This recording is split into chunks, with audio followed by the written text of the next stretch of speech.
On today's episode of Powerview, we'll be giving a snapshot overview of the United Nations and its role as the international authority for countries around the world to come together to address the problems we face globally to find, as they describe it themselves, shared resolutions that benefit all of humanity. He's Jordan. I'm Braden. Together, we are the Realist Idealists, and this is Powerview.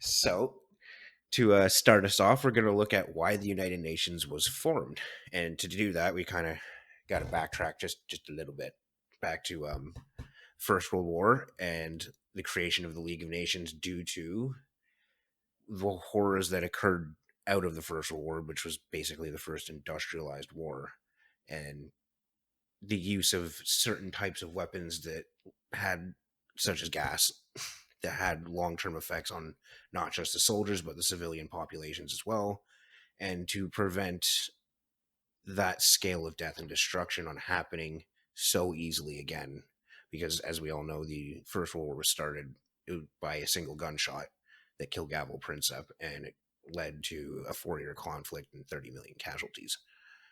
So the League of Nations was then formed at the Paris Treaty in 1920, and I believe it was only about 48 nations originally that actually ended up joining the League of Nations. But throughout, I guess, the 1920s, the 30s, and into the 40s, the League of Nations had mandates, and the structure was similar to what we're used to seeing in the UN today, but it didn't act directly, and it didn't have the levels of, I guess, checks and balances, for lack of a better word. There was no intent, there wasn't any Security Council. There wasn't a broader inclusion of more nations as well, even though at the time there was a lot of countries that were still actually being controlled through colonial powers, which is kind of where it failed, because in its mandate, Germany rearmed itself right in front of them. And it failed from not just Germany, but a lot of other countries that were already members of the League from doing the same thing Germany did even before Germany started annexing other places like Czechoslovakia. Japan went into Manchuria. There was also Italy and Somalia as well. And that all happened before Germany started moving with Hitler into seizing old territory lost due to the First World War. So obviously, as we all know, that led to the Second World War, which then, after the Second World War, we know ends with the dropping the 2 atomic bombs, which leads to the creation of the United Nations in 1946, which is when the League of Nations is dissolved, or in this case, I guess, absorbed into the larger structure that is the United Nations today. And when the UN was established, it came about in a sense where there was more sense of duty to actually prevent, even because the scale of the Second World War obviously was much worse than the First World War. So again, during the foundation of the United Nations, at the end of the Second World War, there was a few major components that we're going to look at, and the first one's going to be Article 1 of the United Nations. And I'm just going to read their quote from it. This is off their website as well. The purpose of the United Nations is to maintain international peace and security, and to that end, to take effective collective measures for the preservation and the removal of threats to the peace, and for the suppression of acts of aggression and other breaches of peace, and to bring about peaceful means and in conformity with the principles of justice and international law, adjustment or settlement of international disputes or situations which might lead to a breach of the peace. So, already, there's a big difference between the League of Nations and the United Nations right there. The League of Nations, when it was founded, had no binding charter. So, at the end of the Second World War, there was a lot more nations also invited to become part of it in this decision making process. So now that we've looked at Article 1, we're going to now kind of expand a little more into that with the four pillars of the United Nations. And I'm just going to give you guys a quick briefing of what the four pillars is as described on the United Nations website. So there's a preamble that they have here that I'm just going to, I'm reading this right off the website, excuse me.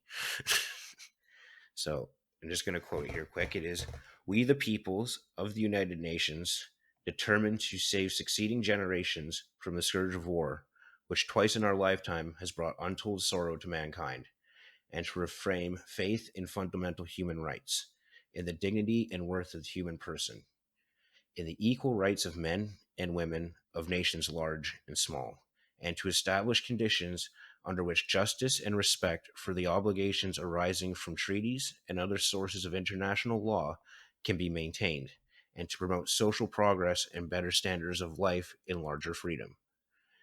The preamble describes four areas that are the pillars of the UN, and that's what we're going to take a quick look at is the four pillars of the United Nations.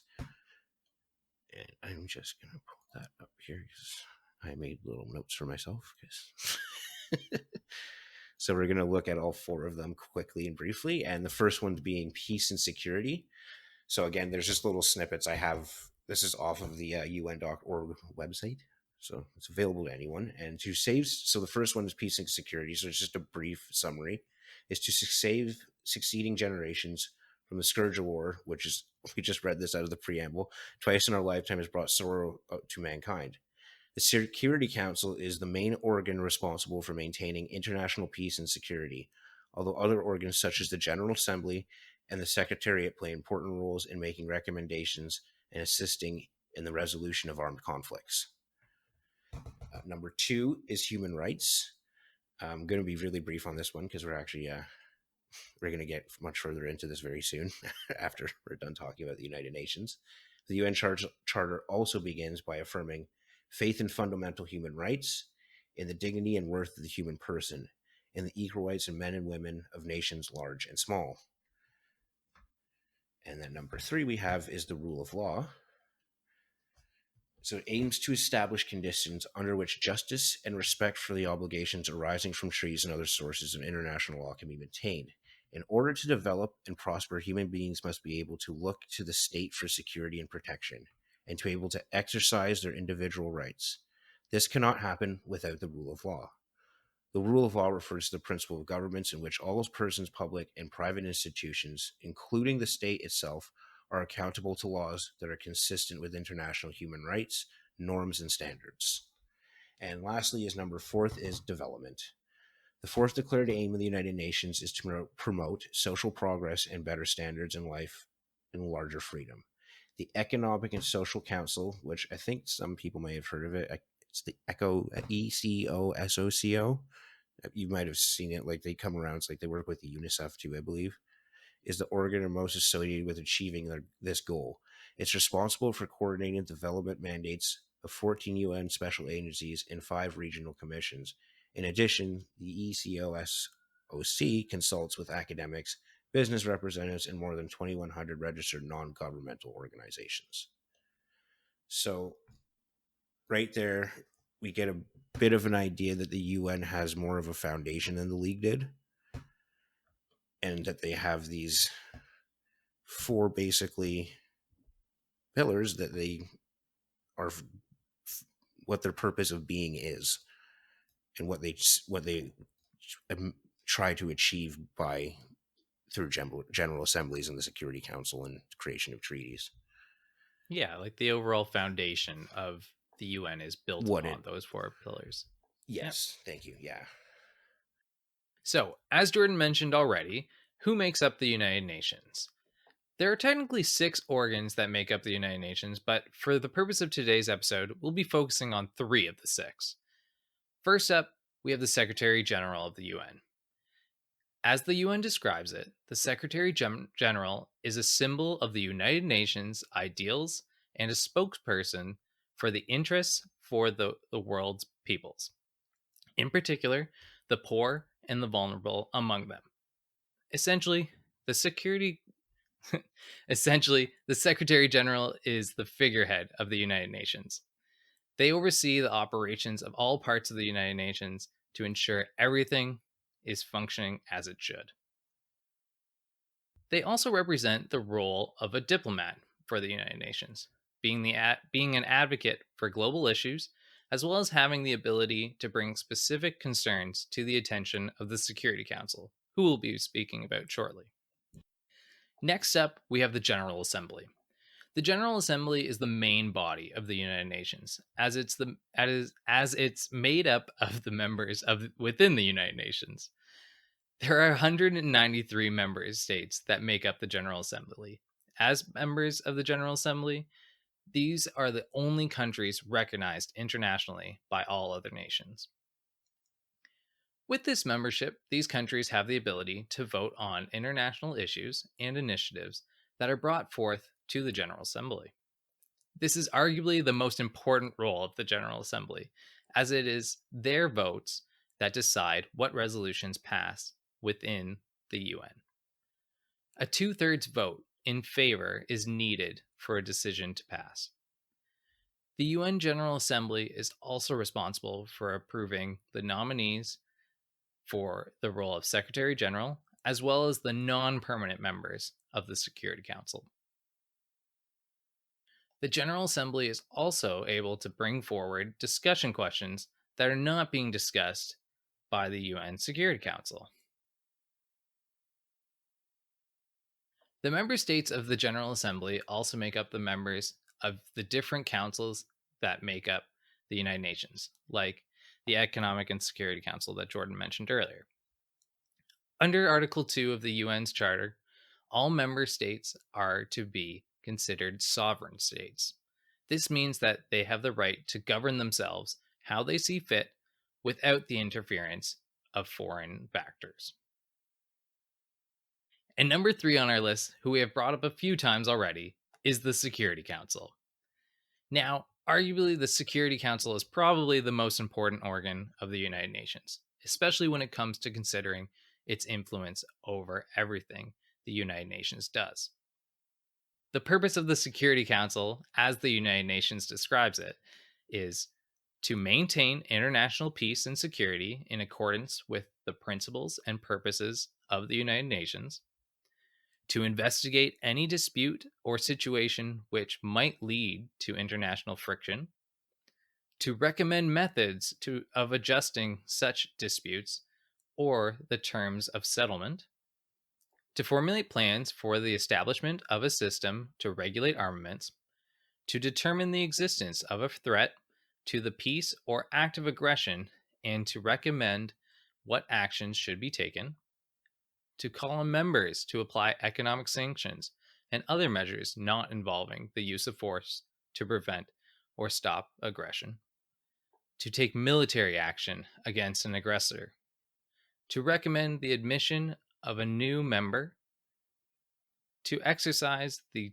trusteeship functions of the United Nations in strategic areas, and to recommend to the General Assembly the appointment of the Secretary General and, together with the Assembly, to elect the judges of the International Court of Justice. The Security Council is made up of 15 members, 5 of which are permanent members: the United States, the United Kingdom, France, China, and the Russian Federation. The UN Security Council has what is known as a monopoly of the legitimate authority to use coercive means against states.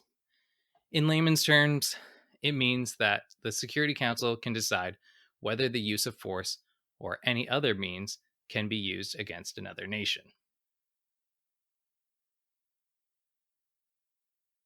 Under Chapter 7, Article 39 of the UN's Charter, the Security Council shall determine the existence of any threat to the peace, breach of the peace, or act of aggression, and shall make recommendations or decide what measures shall be taken in accordance to Article 41 and 42 to maintain and or restore international peace and security. And what does Article 41 and 42 state, you may ask? Well, Article 41 states that the Security Council may decide that what measures involving the use of armed forces are to be employed to give effect to its decision, and it may call upon the members of the United Nations to apply such measures. These may include complete or partial interruption of economic relations or of rail, sea, air, postal, telegraph, radio, and other means of communication, and the severance of diplomatic relations.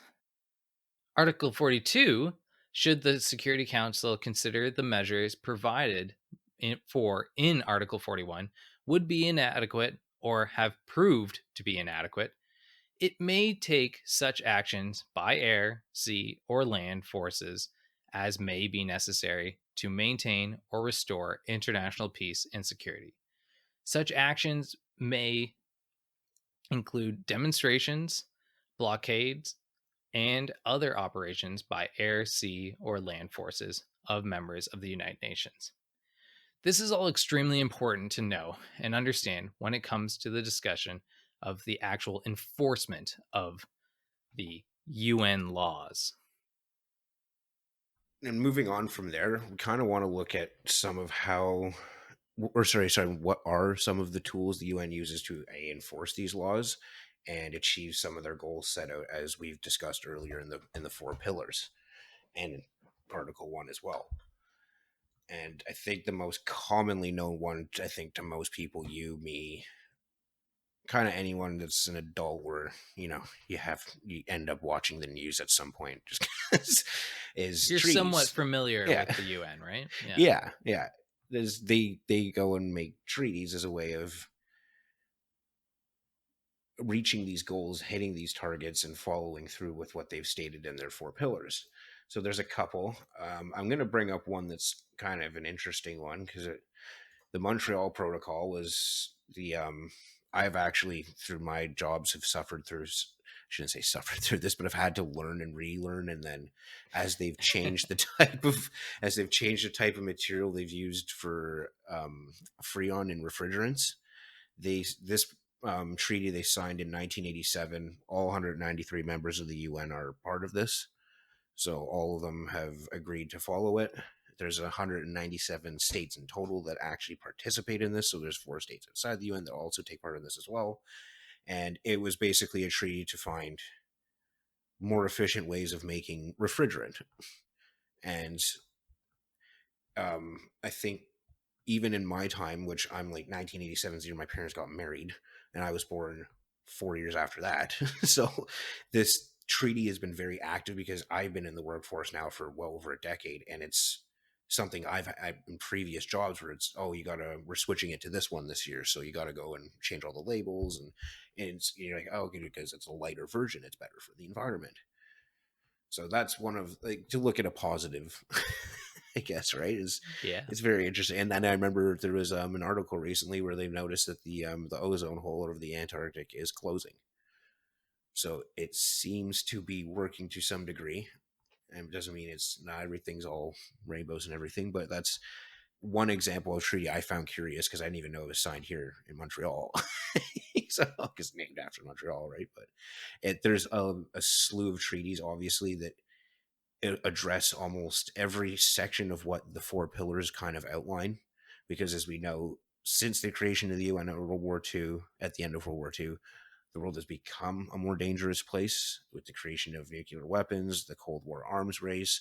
So there's a lot of conventions on biological, like, weapons in here and all that kind of stuff. There's also ones that are household names, such as the Paris Agreement, which I'm pretty sure we've all heard of, because it gets interconnected with political races either here or south of the border. And it's one of those things, and we all know that the environment is a major concern to most people in the developing and in the developed world. There's a lot of treaties here that go and try to address that situation. There's conventions on the UN Convention to Combat Desertification, created in 1994, again with all 193 members signing and 196 other, or 196 states in total recognizing it. So it's, yeah, it's one tool they have where they can go about, because in the General Assembly, as Braden is generous enough to just explain to us how it works, goes about and votes to pass these treaties. And whether they're all effective or not, we'll have plenty of time to talk about that later. But that's one way they go about achieving and using it's a tool that they have to go about achieving some of their set out goals. Yeah. And there's other ones too, which I think Braden's got some. We all were another one we're all probably kind of heard of, but Yeah. Yeah. probably, Yeah. yeah, don't understand the whole. But it's definitely one that is very common to the UN. So I'll let you go on with that one. Yeah, yeah, yeah. And just to kind of also follow up for you with the treaties, like you touched upon, some of the treaties maybe aren't as effective as like the Montreal treaty, or Yes, yeah, there's, the yeah, one that you just mentioned. Um, and we but all know the it is, desertification one's not working. yeah, yeah. There are plenty out there. Yeah, But it is kind of that first line of an attempt to instill the recognize the values. problem. Yeah, Yeah, right. Um, Not that we necessarily touched upon it already, but um, like many of the things with the UN, or any organization for that matter, it requires its members to kind of follow through, to make sure that those things are all in accordance. But it is great to see when there are some of these treaties, like you said, it's still to this day is affecting things in a positive way. Um, yeah, but Yeah, as Jordan mentioned, another tool that the UN has at its disposal is peacekeeping missions. Something that, like Jordan said, I think a lot of us know, or have at least heard a lot about, right? sometime at some Um, point, right? Yeah, yeah. But the idea of peacekeeping is kind of like a bit of a broad term, so to speak, that we use for a lot of different things. So there's a bit of a spectrum when it comes to peace and security missions. There are five main types of phases, or types or phases, I should say, depending on the situation that the United Nations has at its disposal when dealing with conflict. The first is conflict prevention, right? Normally through deterrence and or diplomatic channels, the UN attempts to ensure that tensions in a given area do not escalate to war, right? So this is before any kind of war has broken out, but there is the observation from the international community that tensions are rising. So what can we do to kind of quell that? Another one is peacemaking, where a war has broken out. The UN is directly trying to bring hostile parties to the bargaining table to discuss a ceasefire. This still remains more of a diplomatic endeavor rather than through military force, right? So bringing the two parties, or more, I guess, depending on the situation, to the bargaining table to find that sense of, common ground. Yeah, yeah, let's put this war to rest, what do type of you thing. need to get this to stop? What do you need to get Yeah, this to stop? right. Yeah, Yeah, yeah, which I think a a lot of us are probably more familiar with that kind of tool by the UN than yeah. anything Well, in the else. last 6 months or so, yeah, we've there's been plenty of cases to give us reasons to see that work and Yeah, not work, and yeah, definitely not work. So exactly. yeah, Um, uh, another one of those kind of phases that is associated with peacekeeping missions is peace enforcement. So kind of similar to peacemaking, but this is when the Security Council gives permission for a range of measures to be used to bring about the end of a conflict, including but not limited to military force. This occurs, as mentioned earlier, only when the Security Council deems the risk to peace and security is being jeopardized by the given conflict. Because remember, all states are sovereign entities. So things like a brutal civil war may not always qualify for action by the UN, even though it would go against a lot of the things that they yeah. uphold. that like Jordan has mentioned kind of throughout this episode. And kind of lastly, I'm lumping these two together, but peacekeeping and peace building. Um, Which, yeah, they're you definitely technically could. different. Yeah. They're technically different, but they definitely go somewhat hand in hand. So peacekeeping occurs once a ceasefire has been achieved, right? And this it starts the process of implementing the agreed upon measures, right? Historically, this has been about maintaining a military presence should another conflict potentially arise. But in recent history, this has grown to include more of local structures like policing, governing, and civilian workers.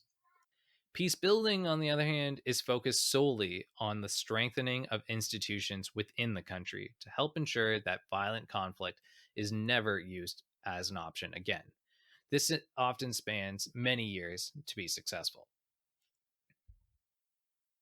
An example of this is the United Nations mission in Liberia, and it's one of the shining examples of peacekeeping. Established in 2003 to oversee a ceasefire agreement after the resignation of Charles Taylor and the conclusion of the Second Liberian Civil War.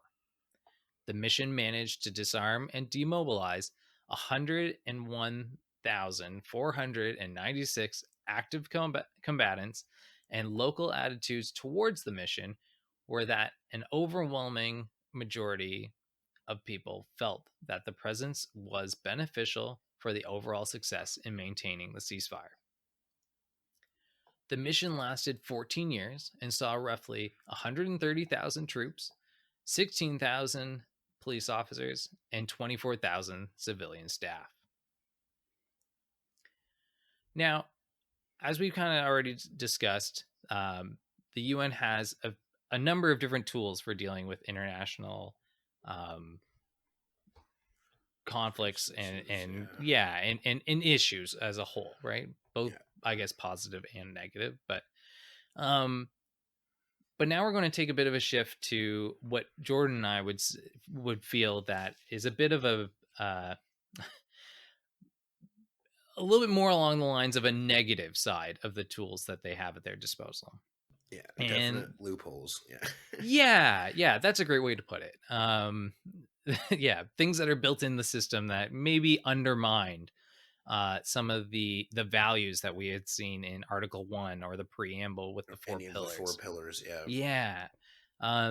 So with that being said, the first one that I kind of really want to start off with is the Security Council's ability to have Veto. the Security Council's powers for vetoes. Yeah. My apologies there. Yeah. Not Cheetos, vetoes. Yeah. Yeah, yeah. Oops. So as mentioned earlier, the permanent members of the UNSC have the authority to veto any policy or decision put forward by the UN. Since the first time a member used its veto power, which was in February 1946, when the USSR, which was Russia, after World War, or well, prior to World War II, but No, after. You're right. yeah, well, the USSR was existed Oh, during sorry. Yeah. yeah, They were the yeah, World War USSR II. long. I'm sorry. I thought you were talking Yeah, about the treaty. I was like, no. no. But just explaining for those who don't know, the USSR obviously is what would be today modern day Russia, but prior to the ending of the Cold War. Nevertheless, getting on a tangent there. In February 1946, when the USSR vetoed a draft resolution for withdrawing foreign troops from Lebanon and Syria, the veto has been used 293 times, give or take a few depending on when this episode is finally released. The number of vetoes used per nation, and this is again focusing on the permanent 5 members. So the USSR/Russia has used their veto 143 times. The US has used it 83 times. The United Kingdom 32, France 18, and China, or the Republic of China slash the People's Republic of China, has used it 16 times. Sorry, catching up real quick there. Yeah. Well, as we'll Yeah, see, actually. yeah. France and the UK have not cast a veto vote. Yeah, have not cast a veto since the 23rd of December, 1989, when, in tandem with the US, they prevented the condemnation of the US invasion of Panama. China has used the least. However, it has cast 13 of its 16 votes since 1997. So a lot more recently, they've been active. Since Hong Kong was repatriated, or Hmm. yeah, yeah. Since 1997, Russia has cast 24 vetoes, whereas the United States has resorted to the veto 16 times since the end of the Cold War. Since 2011, Russia has cast 19 vetoes, 14 of which were on Syria. 8 of the 9 Chinese vetoes during this period were over Syria, and one was over Venezuela. The remaining Russian vetoes since 2011 were against 2 resolutions related to the conflict in Ukraine. One of the sorry, one of the 20th anniversaries of the genocide in Srebrenica. Wow, learned to Yeah. talk, Braden. No, it's a tough one. Yeah, Srebrenica. yeah. uh, and one on sanctions against Yemen, and one on Venezuela. The US cast 3 vetoes since 2011, all of them on Israel Palestine issues.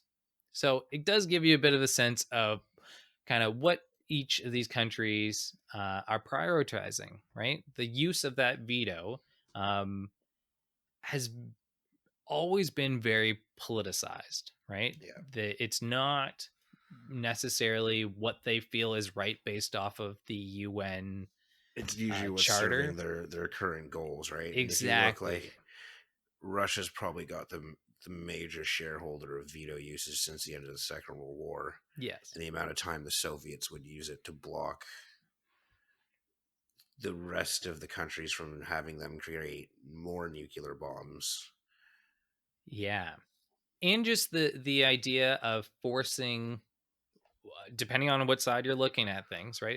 It's kind of can be guilty of this across the board, but Oh yeah, um it it's forcing things to not be UN sanctioned. So you may have uh a certain mission that kind of happens between a bunch of different nations that come together, but it might not be backed by the UN because one of these nations have chosen to yeah. veto that And you said it resolution. yourself, because the Americans have used a few since the end of the Cold War, and I think most of those were to for the invasion of Iraq. If I'm not mistaken, because that was not UN sanctioned. So they would have had to use Security Council vetoes to override that. So the invasion of Iraq, they wouldn't have used their veto because No. they would have wanted the invasion of Iraq to be a UN Oh, correct. Yeah, sanctioned. someone Yeah. like, yeah. Sorry, So I'm thinking. Yeah, yeah, yeah, yeah. I think I know. And this is the France confusing thing, vetoed right? them in the case. Yeah, yeah, yeah, Yes, yeah, yeah. exactly. I'm pretty sure if I remember correctly that But is the nobody case. else did, because even Russia didn't bother vetoing Yeah, no, over. because I think Yeah, it again, was it's one of just those France things. and China, I think, if I'm not mistaken, or something like Yeah, that. Yeah, it only takes one, and I believe I already mentioned that, but if I didn't already, it only takes one veto for one of these resolutions to just get completely kiboshed, right? So, for a lot of them, if they know a vote's not going to pass, so to speak, whether it be by a veto or if they know that the General Assembly is also not going to pass something, sometimes vetoes are not used by certain nations, right? yeah, Because they don't have to. yeah, But yeah, it really, you really do see when it comes to the Security Council veto power, um, yeah. I how think it's politicized things can be. Yeah, yeah. sorry. Well, no. To support like what you're saying, I think it really goes to show you that for all of the good they can do, that's a huge loophole that 5 countries can almost stop any one thing from being passed. And it Yeah, doesn't have to be, and any of those 5 countries don't have to be in yeah, agreement. yeah. It It just doesn't has have to to be be one of them. unanimous. It's just Yeah. one. It just Yeah. has to, hence why the war in Ukraine is allowed to go on, because Russia is the only one on the Security Council. Perfect example. Yeah. Yeah. Yeah. It's a kind of that oxymoron of saying it's the United Nations, but yet Yeah, it's really the the five main winners, I guess you could say, after World War II, right? two. Yeah, or the Um, five largest powers that were remaining. yeah, Yeah, yeah, and to go um, on to that, well, to add to that actually is yeah, we have, if we go back to the four pillars here, because I just want to read. Oh, just want to read this one out again. So this is under the peace and security, the first pillar, to yeah. save succeeding generations from the scourge of war, which twice in our lifetime has brought untold sorrow to mankind. Now, I'm not saying that you can't prevent every conflict, obviously. No. The Security Council, so here we go. This is in the same quote. The Security Council is the main organ responsible for maintaining international peace and security. Although other organs such as the General Assembly and Secretariat play an important role in making recommendations assisting the resolution of armed conflict. So, in within that statement, they've claimed it to also prevent conflict, and if not to prevent conflict, then giving the recommendations and assisting in the resolution of armed conflicts. Hmm. So they do, to their credit, recognize that you can't stop everything from happening. But Yes. to just go back to the loophole point that we were just pointing out at this segment here, is in certain cases the completely blind, like turning a blind eye to conflicts that are happening Yeah. because The blind disregard. Yeah. there's no benefit to any of the five major security powers, maybe directly, and there's no Hmm. benefit to anybody else because we there's conflicts we know, and I have in here Iran Iraq war, which isn't that wasn't like nobody knew about it, like everybody knew about it when it was happening, which Hmm. that war, for people who don't know, took place in the 80s. So we're going back 40 years. This is a while ago now. It would have been at the But start not of relative to most people that are alive today. alive, Yeah. correct? No, Yeah. true, yeah. But you're Yeah. like we're going back quite a bit here, so it's Yes. this isn't, and like that conflict wasn't, that was all over the news in the Western world and all over the world. It wasn't Hmm. an unknown conflict, and the UN was Definitely. unable to prevent not just the conflict, but more importantly, the use of things that are established within its four pillars that beyond the rule of law and development were the same failures that the League of Nations failed as well. Because Hmm. throughout the Iran Iraq conflict, you had cases and known cases of Iraq, Saddam's regime using nerve agents, which is even worse than the chemical weapons that were used during the First World War, Yeah. because those were made specifically to target. They were created more in the modern era where they target specific parts of your body, and it's not, you don't like, it's meant to cripple the state forever. Yeah. It And wasn't it's, always that a nerve yeah, agent would kill you. It's no, that and it's, it, yes, exactly, and that's the point. Is it's more costly over time. If you kill someone, it's not going to both cost the state horrible, anything. but Both yes. Yeah. terrible, exactly. Yeah. But the fact that this was happening, and the UN had really no power over it because both, or I shouldn't say both, but there were members of the Security Council that had personal or political interests on either sides of the conflict. Hmm. And I think there's an argument to be said in a way that it's both. There's like uh the side where you have personal investment within that conflict, but then you also have the side, as we had kind of mentioned, is that there's an argument to be made that the Security Council members also didn't care what happened in that war, Correct. Yes. right? And I know that that's probably Yeah. controversial, but the and you could see that in many different cases of wars that have happened, as Jordan has already mentioned, right? Yeah. um Because but yeah, I sorry. also have in here as well. We all know, and maybe not. Again, I was gonna say a lot of people would not know. this Yeah, isn't never that never long take ago. that Again, for yeah, granted. But this only yes. happened actually just maybe a few years before the Red Iraq War actually like fully started. But at the end of Vietnam War, Cambodia was also a destabilized state, Hmm. and a gentleman named Pol Pot came to power with the Khmer Rouge. And again, this wasn't something that wasn't unknown to not just the UN but to most of the world at the time. Excuse me, sorry. And his rise to power was almost, it wasn't fully televised, but it was being followed in tabloids and by newspapers and by media. And there was clear mass political cullings, mass arrests, and jailing of people without trials, and all this stuff that the UN obviously saw happening. They saw this happening, but obviously chose, because it, again, like we were talking earlier, this was an internal conflict with inside the country. Hmm. So at that That's a stage, sovereignty issue. correct, yes. Yeah. But unfortunately, that regime got to the point that even after he came to power, the killings that started after were known, the mass killings, and it actually got to the point that a foreign nation had to invade the country because the destabilization became so bad that even Vietnam was being affected by it.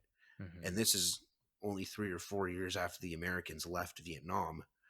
So you can imagine they didn't really, you wouldn't think they would have anything to want to do with a conflict, but it was to the point that the refugee crisis was so bad in Cambodia that the Vietnamese army had to go in to destabilize the political situation in a neighboring country. Yeah. And in Yeah. that case, you have to look at the UN and go, where in your four pillars were you missing what was happening here? Yeah. What would it take, type of Based thing, on what right? we've learned about peacekeeping, peace building, and all of this stuff that were ideas that were coined in the UN back in the 1950s. Hmm. So it's, yeah, there's there's arguments for both sides of the case that they can't control everything all the time. But in this case, even the Khmer Rouge, the whole regime of Pol Pot was only about 4 or 5 years, but it was 5 years nonetheless. And it was 5 years of nothing being done in secret. This was known what was happening. Hmm. So it's, yeah, like you were making a good, like the point you just made earlier. There's times where they can't act, and there's times where they should act. Yeah, and I think kind of this is a bit of a segue back to you as well, but um, the crisis that happened during that time, though this wasn't a term yet, but Pol Pot's and the Khmer Rouge essentially committed a genocide within Yeah. uh, Cambodia. But that kind of, I guess, leads to another example that I think you were going to talk about is Rwanda, Yes. Yeah. right? Which is even more recent. That's within our lifetimes. Yeah, definitely one that would be more well known, I think, to most Yes. viewers and Yeah. listeners. But Well, yeah, yes, because Cambodia was declared a genocide. It just wasn't. the They had to terminology was go not in and. used. Yeah, Oh no, no terminology is right, but they had to go in. Like UN observers had to go in and actually see the extent of what was done, yeah, because that was, once there was, I think it was after the Vietnamese invaded, the UN observers went in and realized the body pits and the mass graves and all of that. Like they knew there was stuff going on, but they didn't know to what extent. And even to this day, the figures from the Khmer Rouge are still kind of speculative. They think anywhere between 1 to 2 to 1 to 3 or 4 million yeah. people died in that time. So it's, yeah, there's graves there. It's very, but to your point, that transitions now into an even worse one that happened relatively recently, with at least within the last 25 years, and that was the Rwandan genocide. Yeah. And that was one that, again, even though the Khmer Rouge was all broadcasted and all that stuff, this one was as well very, the world was watching what was happening there, and Okay. leading up to what the beginning of the genocide would have been was very, it wasn't hidden information, Hmm. if Well, yeah, you part want to put of it it that was way. they broadcast half the things themselves, right? Correct. Yes. Yeah. And the UN knew that there was like a civil conflict brewing within Rwanda, Hmm. and because what triggered the Rwandan genocide was, and nobody knows to this day who shot the plane down of the Hutu president, but somebody did, and most people believe that it was like a false flag thing where they did it so they can initiate, because for Okay. weeks and weeks the local radio was spewing out anti-Tutsi propaganda, and again, this was stuff the UN was observing, and in fact, they had at the time, because of the refugee crisis on the Ugandan border, they had people already in Rwanda, Yeah, UN uh, peacekeepers. peacekeepers. Yeah. Yeah, I believe. Well, yeah, because Romeo Dallaire was a peacekeeper, Yep. and that's a crisis that you have UN boots on the ground as it's happening, and because of the way we've written, they've written their laws, they couldn't even act while Mm-hmm. they were while the guys on the ground were relaying the information to what was happening on the ground to their superiors back in wherever it be, Geneva or in Holland or The Hague or whatever it is. Yeah. New And York. New York, thank you. Yeah, it's like Avengers Tower. And in that case, they were not able, like, that I'm not too familiar with. It's been a while since I've read his book, but the whole Romeo Dallaire was his whole struggle in that conflict was that he wasn't able to act on the Yeah. orders he was given, so he had to go and find a way to save people his own way, Yeah. but without breaching the code of the Breaching UN international Charter, law. which would not allow him to draw weapons to defend them. Yeah, Yeah, and I don't know if you want me to take it kind of from there. But the situation in Rwanda, like many other um, UN situations beforehand, um, depending on the the type of mission that was occurring, um, UN soldiers were not allowed to engage with the locals on a military level unless they were fired upon. Right, that was kind of yes, yeah, the the the handcuffs, if you would, of that were what, yeah, holding what back. stopped them, and the people Yeah, committing the atrocities were smart enough to know not to do that. yeah. Yeah, It's crazy. Like some of the stories that you would hear, where literally you would see these attacks happening right in front of your eyes as a there's UN nothing peacekeeper, you can do. and you have all the means, but you have none of the um, international backing, I guess, or Jurisdiction, permission, yeah, jurisdiction, yeah, to allow you to do that. So, kind of on that note, out of Rwanda, as awful of a situation that it was, yeah, um, there is somewhat of a bright spot that did come out of it, and that was the creation of R2P, or what most people might know is called the responsibility to protect, right? And the responsibility to protect embodies a political commitment um, by the UN and international law type of thing to end the worst forms of violence and persecution.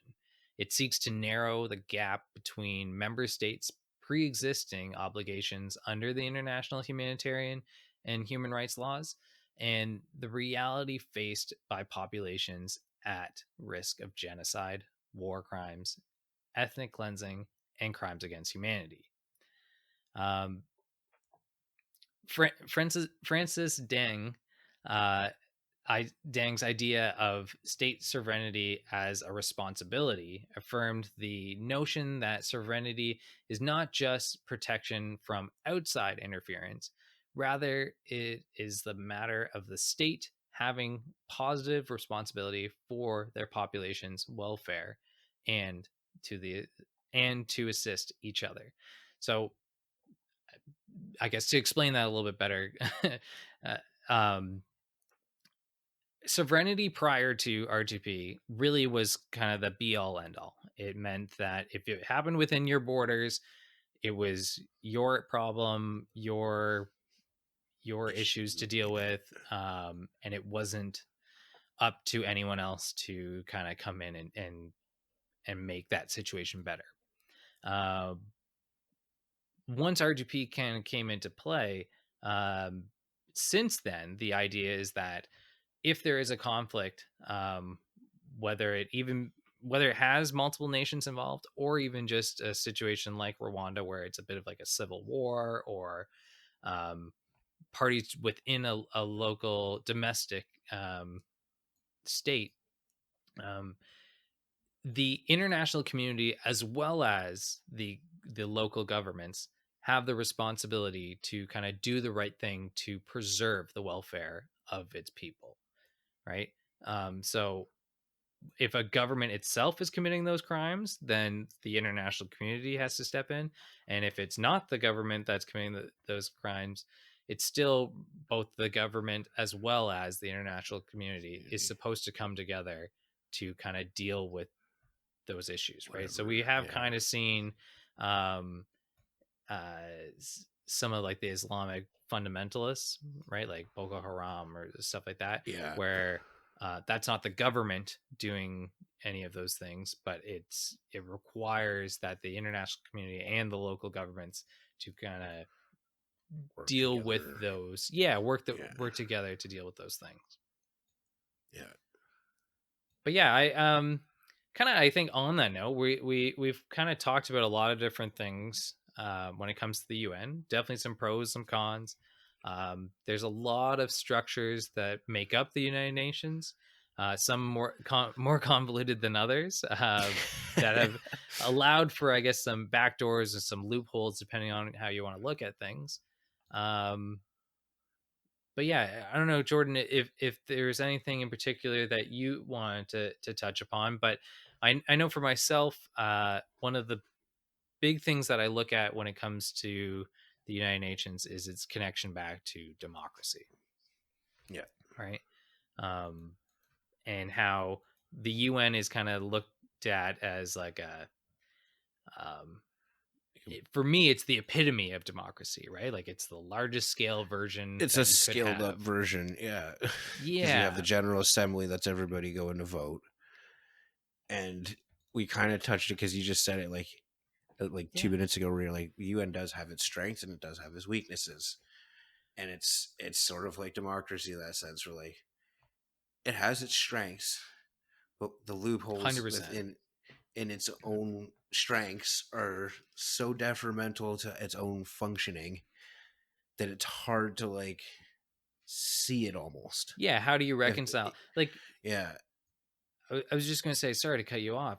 no, It's no, like democracies, right? The UN enshrines everything that we all hold, like value wise, right? Like the like yeah, idea of human rights, the protecting of others, the uplifting of those who can't support themselves, right? Though the idea of freedom, all of those things are integral both within the UN as well as any in strong democracy, democracy, right? Any correct? real Yeah, any real democracy. like Yeah. functioning democracy, yeah, Yeah, but like to your point, um like many of the democracies that we have around the world, there's always there always has to be, or I don't know if has to be is maybe the right word, but there always seems to be a power structure that is in place within that kind of democracy. Um, and that's where we see a lot of those loopholes, right? Again, obviously, in any system, you do have to have a chain of command, so to speak, and someone making the decisions and all that kind of stuff. mm, Um, but it's it's really a question of, does that power that you give those groups or those individuals or whatever it may be, like in the case of the UN for the Security Council, does that undermine everything that the UN well, yeah. holds? To your point, the Yeah, Security Council to the United Nations is almost like, I'm trying to think of a good example for it on a smaller scale of like just national democracy. Oh my God, where I'm drawing a blank. Hold on. In the United States, they have what is it called? You know what I'm talking about when they have the Electoral College. yeah, yep. Yeah, the Security Council is a more high functioning version of it, where you can Yeah, just the electoral college, I wouldn't go that yeah, I far. wouldn't call it that If far. it, Maybe. Oh, because that's what I'm thinking of. Is uh, lobbyists.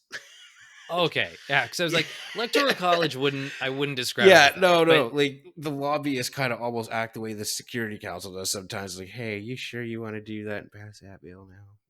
yeah, yeah. Yeah, I think that that's a fair point. I think the Security Council is even worse because Worse, yeah. it's they are lobbyists with the power to do all the voting, so to And then speak, right? Like yeah, and then it'd be like your lobbyists also being your president or your congressman or stuff like that, right?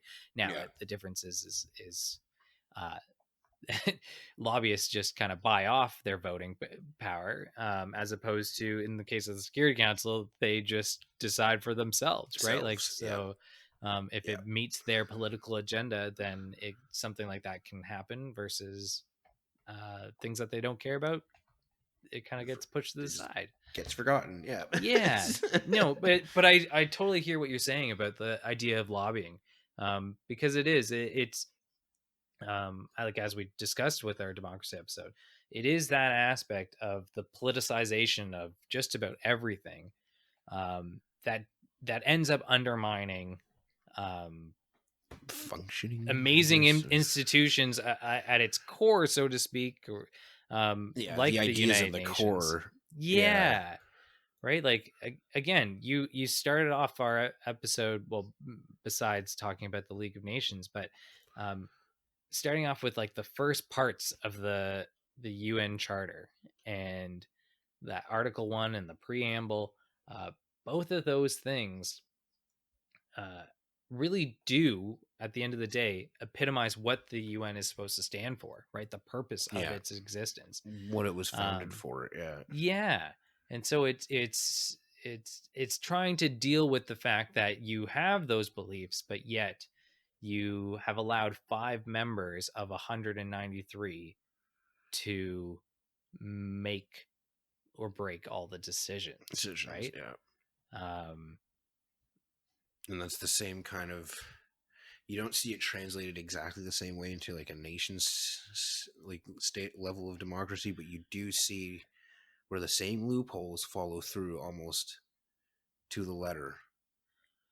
yeah, because as long as like it's a weird thing. I think the UN's even worse for this in a lot of ways, but in a more domestic situation, like you were saying, like a democracy, whether it be whatever Canada or the United States or whoever, right? Yeah, Um,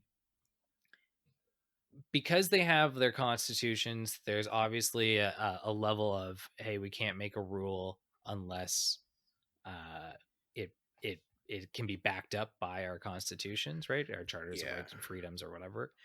As opposed to the UN one's a little bit looser, and we have this idea of like a group being able to veto things if they don't like it. You could have like 99% in favor, but yet a yeah. Security Council All it member can takes be is like, one vote nope. to throw it out the Yeah, window. Yeah, which I think maybe it's not quite 99%, but I think a lot of people would look at like kind of the situation in Ukraine as one of those things where most UN members are on board with that conflict not happening. yeah. However, But you have Russia is like, one or two or three, and that's all it takes. yeah, exactly. So in a domestic democracy, you do have that situation where um, maybe a little bit more indirectly or sneakily or whatever term you want to use it in there, where people get into positions of power and are able to have so much power that Yeah. they can make a decision. Actually, you know what would be actually a similar example is Supreme Courts, right? Okay. Yeah. Okay. Because Yeah. that's an example of where you have all these rules, right? Like our All constitutions these. and all that Yeah, kind of and it's stuff. But found. It's grounded in. Yeah. yeah, so the law or the like kind of the foundation of things is there. It's written out. It's there for everyone to see. But you have an institution like the security or sorry, the Supreme Court where Core. they're Yeah. able to interpret the law as they see fit. And that's where you can Yeah. have things that may not um, represent like the what's the word I'm looking for, like the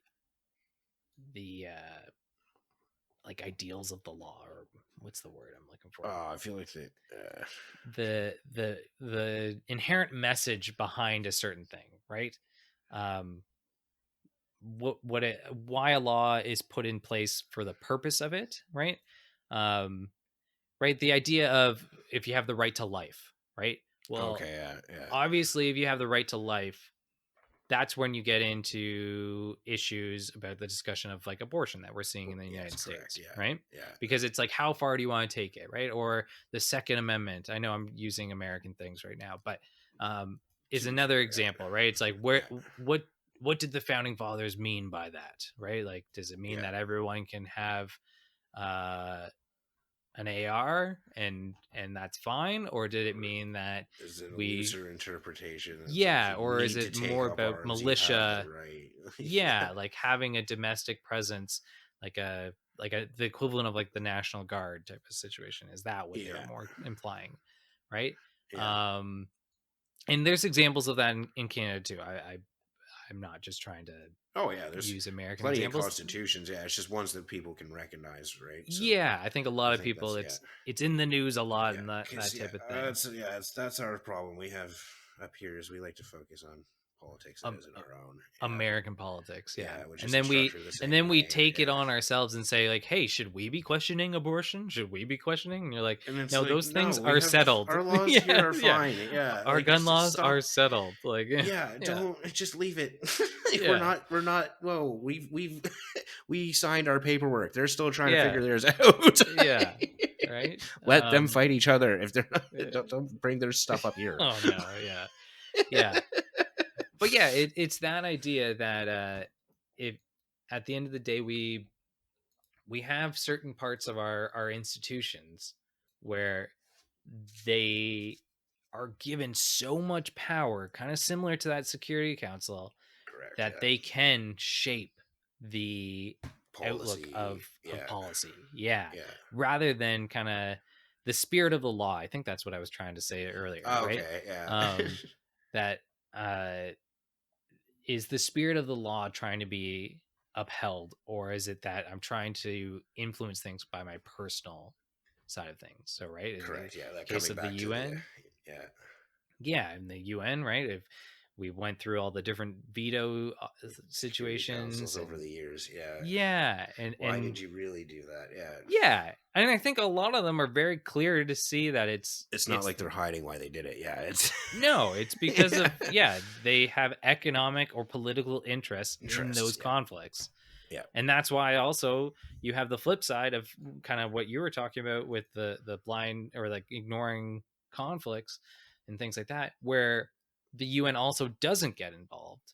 Sometimes where there wasn't even a veto in place, right? Like it Yeah, was just it's that just there was completely no vote everybody kind of because, just turned their head to the fact of what was happening, right? yeah, because it's Yeah, like, well, I don't trade with these people. I yeah. don't Because there's a have dozen conflicts I can name that if people heard them now, they'd be like, "What?" 100%. Better, there's even conflicts that are currently happening right now Oh that yeah, if we no, that's what I wanted to mean. get Yeah, into. like Yeah. the current, like people are like, "Where's Bruco Fiasco?" I'm like, well,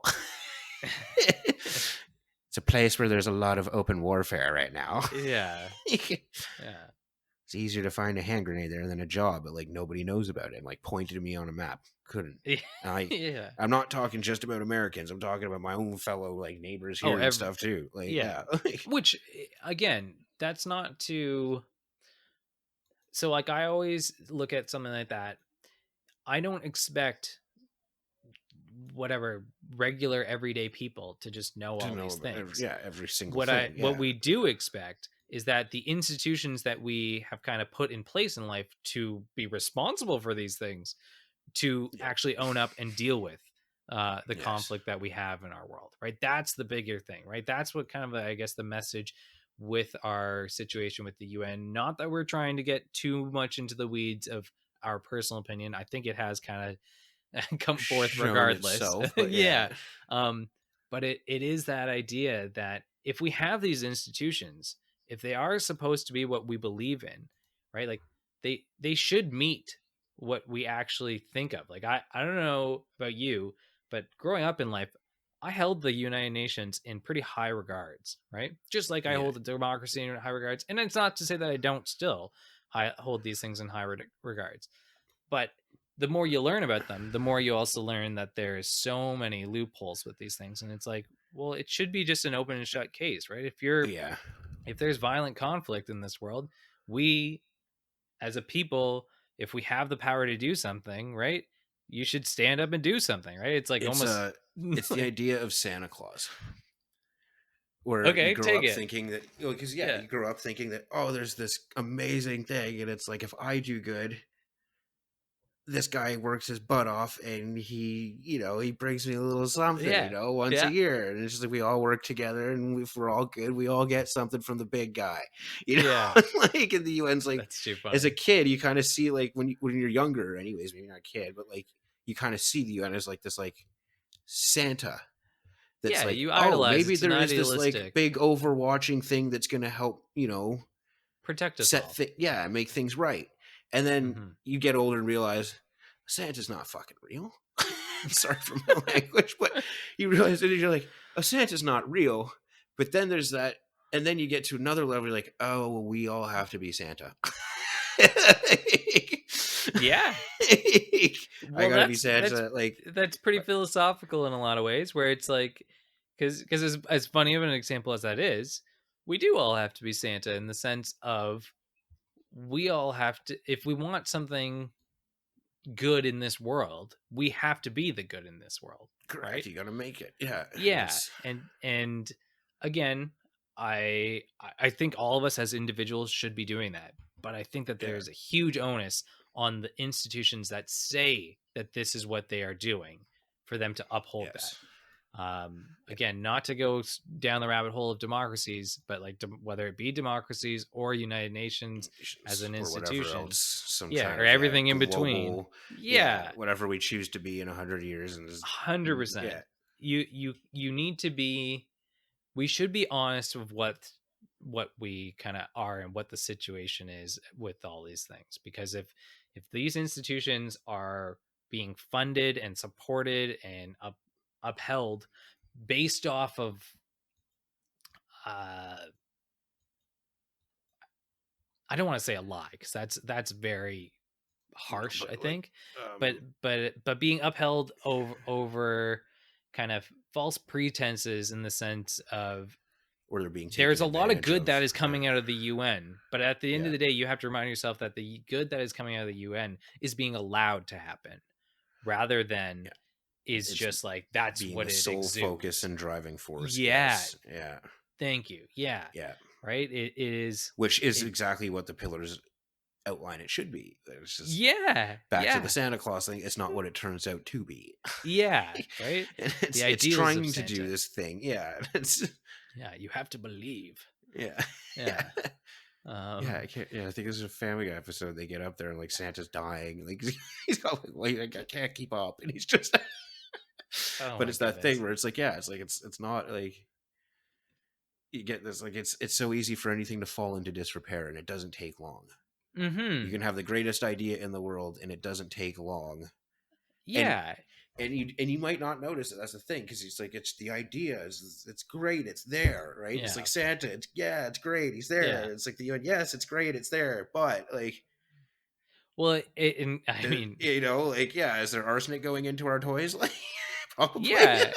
you Or, know, or just like again, now we're using this analogy of Santa, but or just that idea of we epitomize this idea of Santa Claus and Christmas time and getting presents and all that stuff, but we also don't look at it from, we have that belief, but yet what do you do for a family who can't afford presents?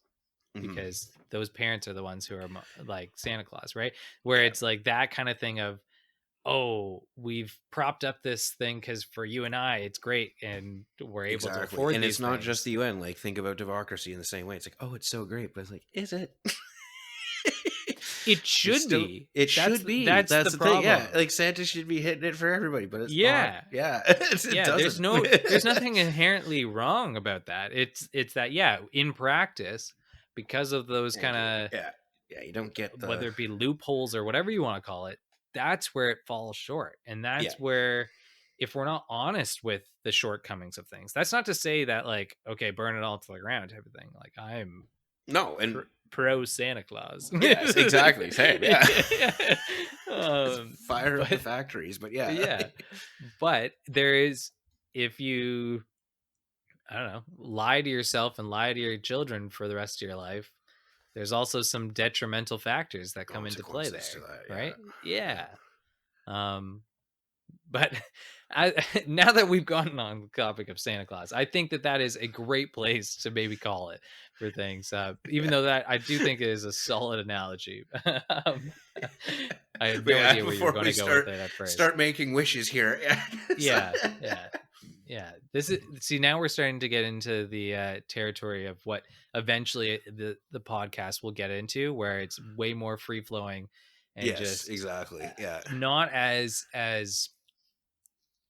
uh Rigid. lecture Yeah. yeah, let me give you the facts type of thing, right? Let me Once read we the four give you that pillars. foundation, yeah, yeah, once you have that foundation, then you get into the funny stuff with us. But Yeah. nevertheless, I do think, and Jordan, I know you agree with this, that the United Nations is a great institution to have at its core, but to be blind to the Its faults or its shortcomings. Yeah. shortcomings, yeah, is does ourselves a disservice. And that's really kind of, I think, hopefully the message that you've gotten looking at some of the pros and cons and the different structures that make up the UN, um, from this episode today. But as always, we hope you enjoyed the episode. We hope that you also do your own research and learn more about these subjects, just as we do here, and have conversations with your friends and family. Um, because you know what, the more we talk about these things, the kind of our better our understanding becomes. Yeah. But Better we understand each other. Yeah. yeah, Yeah. exactly. But uh, That's it. as always, he's Jordan. I'm Braden.